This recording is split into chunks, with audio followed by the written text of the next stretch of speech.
Should we quit playing woke games? I think that's an interesting thing to talk about because just like so many of you, I've been watching the outrage and the unfortunate tendency to keep on pushing DEI type stuff into games in an immersion breaking way, which makes you feel like you just don't really want to support the developers anymore, because it's clear that while they say they're just trying to make a good product, the quality of the product is falling. It's evolving into something that's less cool, less fun than what it once was.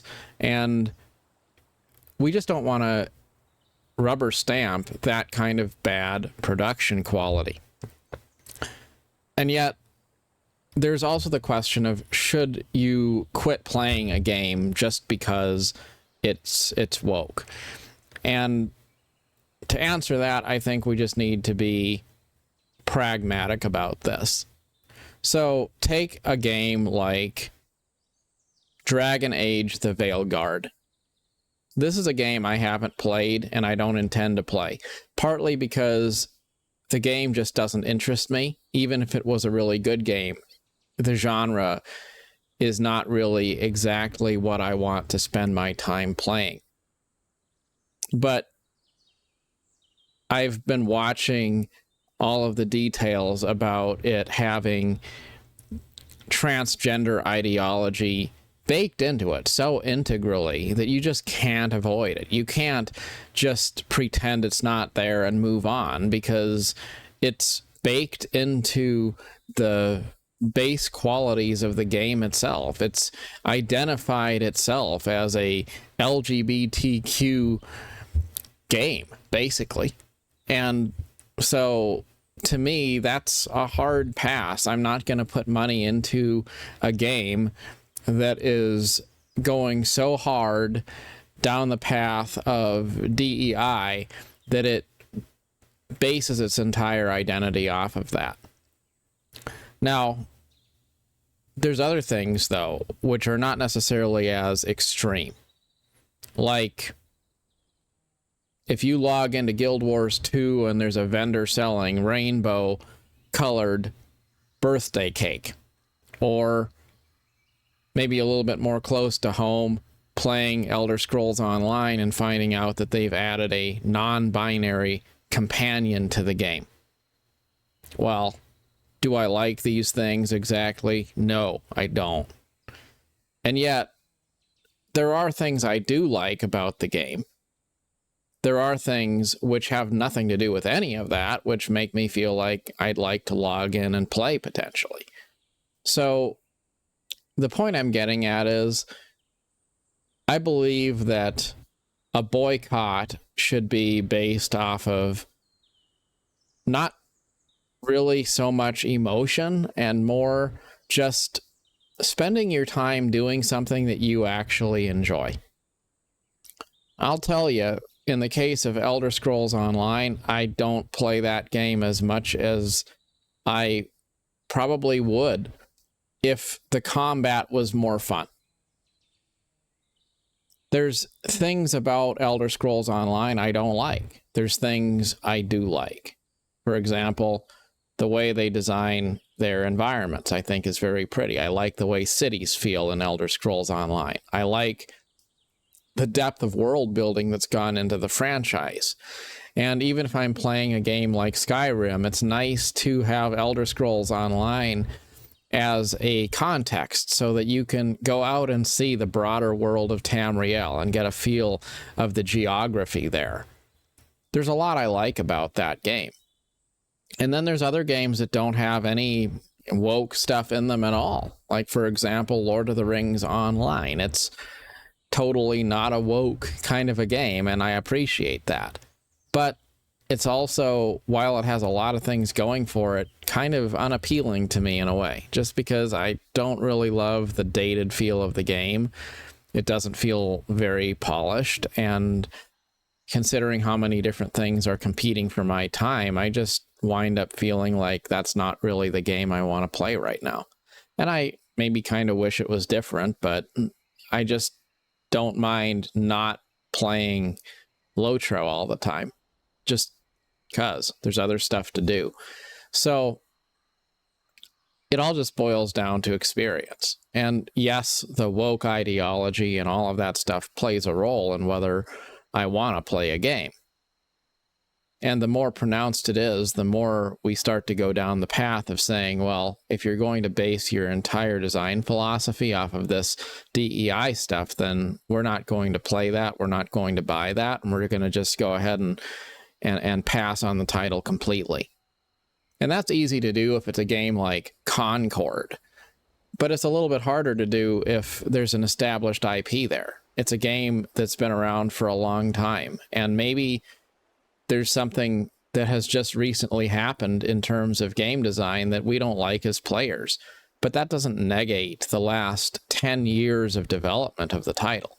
It doesn't mean that there's not a lot of cool things and good things going on in the broader game. So I think it's important just to kind of keep that in context and don't feel like you're bound to, in some fashion, walk away from something just to prove a point.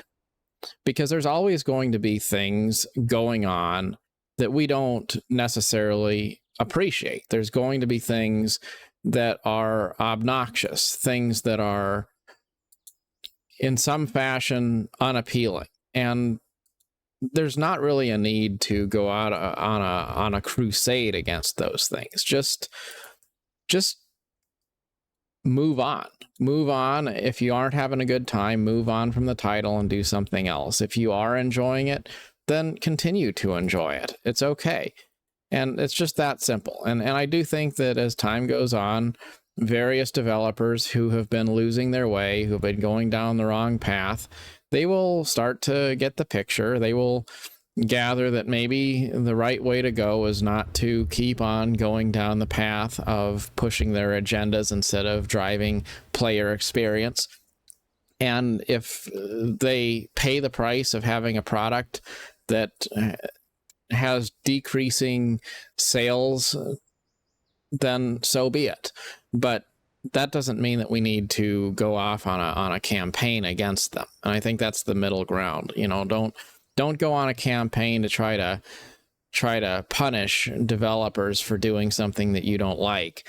Just don't play it if you're not having fun. And if you do feel like you would have fun playing the game, then you know what? You can always try to ignore the things in the game that you just don't like. Like, to use Elder Scrolls Online as an example once again, I don't like the combat in that game. It just feels super floaty, it feels really detached, and it feels brain dead, and I just don't enjoy combat in ESO. But there's other things in the game that make me do feel like I enjoy it as an IP. So when I'm playing it, I don't necessarily worry too much about the combat elements, because I like other stuff, like maybe being able to get furniture and decorate a house, or you know, in some cases enjoy the voice quests or something like that. And in ESO, there's some quests I enjoy. There's some quests that I just don't care about at all. And it's a mixed bag, you know, but it's all right to have a mixed bag and like some things about something and not like certain things about it, and be critical. Say something's totally full of crap if that's how it feels. And also, don't feel like you have to punish anybody by forcefully abstaining from it or stepping away or saying, you know, I'm going to quit and never come back. You don't really have to do that. We do vote with our dollars and we do vote with our time, but life's too short to make anything such a big deal that we're going to make it a hard line and then change our behavior just because we're trying to stick it to somebody. Find a middle ground. Always do things that you enjoy. And that's a really obvious barometer, but I think it's self-explanatory. If you enjoy something, invest in it. And if you don't enjoy it, then step away. And somewhere in there, there's also the conversation about MMOs in general. I think that we talk a lot about what's the best one, and is there a good one that, you know, is just amazing compared to the others. And the more I play them, the more I realize there really isn't. I mean, they're all just a variation on a theme. They're all just grind fests where you go gather things or fight mobs or defeat bosses or whatever it is you might be doing, but they're just passive worlds to be part of and hang out in. That's really all they are. And they're not out of this world amazing. They just are. So having lower expectations, I also think that that's important, because sometimes when you get too determined to find something that's going to be a perfect place to call home, you wind up never finding anything that's good enough, because inevitably something is going to happen to make you get frustrated and say, well, this really sucks. And I think in many communities I've seen this, where the player base that spends the most time in the game is frustrated, and they're saying things like the game is dead, or the design philosophy is wrong, or the game's going in the wrong direction compared to where it used to be at its peak, whatever it might be. And people might be angry because of design direction. It could be some sort of woke stuff. It could be the combat balance. It could be monetization. There's so many different things that are in play, which are good reasons in and of themselves to say, well, I'm not going to play this game because it's not any good and the developers are tone deaf. That's not new at all. But then if it's a game you enjoy, if it's something that has given you a place to escape to, an opportunity to maybe find a safe place in a often unsafe world, then just you keep on doing you and don't worry too much about whether it's perfect. Just continue to buy loveliness wherever you may find it, and don't count the cost. Life is good, and I think there's a lot of amazing things we can talk about just because we need content to talk about, and life provides that. But at the end of the day, a lot of things, even if they're content to talk about and it's reasons to maybe throw stones or shade at developers or something, it's not really a reason to be too discouraged either, because we do live in a time when there's a lot of good games out there. It's probably a really good time for gaming as a broader whole, and it's really easy to get into the weeds of saying, well, the glory days are past and all of that. But there's a lot of good stuff out there to spend your time doing if you really just look at it in a purely objective way. So have fun. Bottom line, every day should be a day that you enjoy, because life's too short not to enjoy it. As always, good luck on your adventure. Till next time, thanks for watching.